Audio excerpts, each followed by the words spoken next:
This is Misty of Chincoteague, Chapter 4, Sacred Bones. "Hello," came a voice down the beach. The boy and the girl turned to see Grandpa Beebe swinging toward them, his gnarled arms upraised like a wind-twisted tree. "Paul," he boomed, "put down that bone. Put it down, I tell you." Paul had forgotten all about the curved piece of wood. Now he noticed that he was clenching it so tightly it left a white streak in the palm of his hand. He dropped it quickly as Grandpa came up. "How often do I got to tell you that bones is sacred, even ship's bones?" "Is it true, Grandpa?" asked Paul. "Be what true?" Grandpa repeated, pulling off his battered felt hat and letting the wind toss his hair. "About the Spanish galleon being wrecked, and the ponies swimming ashore," added Marine. Grandpa Beebe squinted at the sun. "It's nigh unto noontide," he said, "and your grandma is having 16 head to dinner tomorrow. We got to get home to Chincoteague right smart quick. I promised to kill some turkeys for her." He sighed heavily. "Seems as if the devil is a loose sitting cross-legged of me."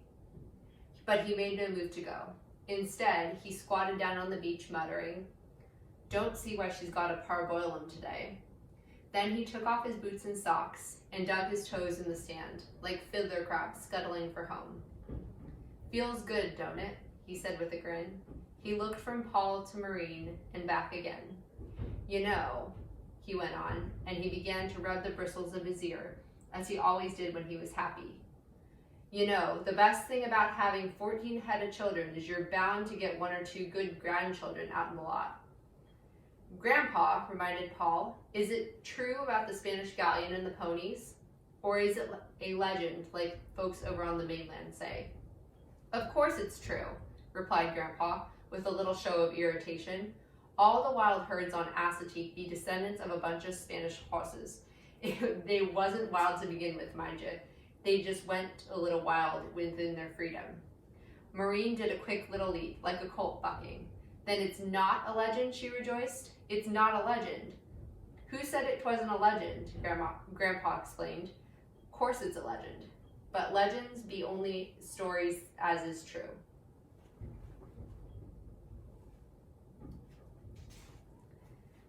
He stopped to find the right words. "Facts are fine, far as they go," he said, "but they're like water bugs skittering atop the water.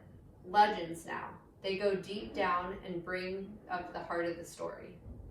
Here, Grandpa shoved his hand into the pocket of his overalls and produced a long stick of licorice and a plug of tobacco. With a pair of wire clippers, he divided the licorice in half and gave a piece to Marine and one to Paul. Then he cut himself a quid of tobacco. There was a little silence while the old man and the boy and the girl thought about the shipwrecked ponies. Then, almost in the same breath, Paul and Marine blurted out together, "Who discovered them?" Grandpa spat out to the sea. "Why, I heard it 'twas the Indians who chanced on them first. They comes over to hunt on Chincoteague, and it 'twasn't only deer and otter and beaver they finds. They finds these wild ponies pawing the air and snorting through their noses, and they ain't never seen no critters like that, blowing steam and screaming, and their tails and manes a-flying. And the Indians were so affrighted, they run for their canoes." Grandpa Beebe began rubbing both ears in his excitement. "Then what, Grandpa?" "Why, the ponies was left to run wilder and wilder. Nobody lived here to hinder 'em none, nobody at all. White men come to live on our Chincoteague Island, but Chincoteague was left to the critters." Grandpa reached for one of his socks, then broke out in sudden laughter. "Ho, ho, ho," he bellowed. Paul and Marine looked around them. "What's so funny, Grandpa?" they asked. Grandpa was slapping his thigh, rocking back and forth. "I just now thought of something right smart cute," he chuckled, when he could get his breath. "You see, lots of folks like to call themselves descendants of the first families of Virginia. They kind of make a highfalutin club out of it and labels it FFV. But you know what?" Here Grandpa's eyes twinkled like the sea with the sun blazing on it. "What?" chorused Paul and Marine. "The real first families of Virginia was the ponies." "Ho, ho, ho, that's what my history book says." "Oui, Grandpa," exclaimed Paul. I like the way you talk about history." Grandpa winked in agreement. Nothing so exciting as tag ends pulled right out in the corner of the past. Did the first white men tame the ponies? Asked Maureen. No, indeedy. Them first white men had no use for the wild thrashing ponies. A slow-going pair of oxen could do all the plowing for bread and corn and such. Guess maybe it was Bob Watson's boy of Chincoteague who first tried to put a wild pony to plow. She was a dead ringer for Phantom, too. But that was a long time agone. Paul's heart turned a somersault. What happened to her, Grandpa? Did she gentle? Did she gentle? While she just broke the single tree as if it was a matchstick, cleared the fence, and blew to her island home with the reins a-stringing out behind her. Oh. Some of them you just can't gentle, not after they lived in the wild. Only the youngsters is worth bothering about, so far as gentling goes. Remember that. Paul and Maureen looked at each other.